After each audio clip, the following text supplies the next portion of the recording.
সীমান্তে আবার উত্তেজনা। বিএসএফ এর গুলিতে নিহত এক ভারতীয়। নিহত ব্যক্তির নাম জাহানুর হক। ঘটনাটি ঘটেছে দিনহাটা 1 নম্বর ব্লকের গীতালদহ সীমান্তে।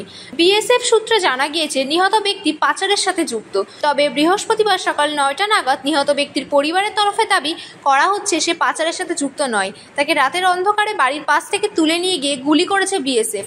আর এই নিয়েই শুরু হয়েছে শোরগোল।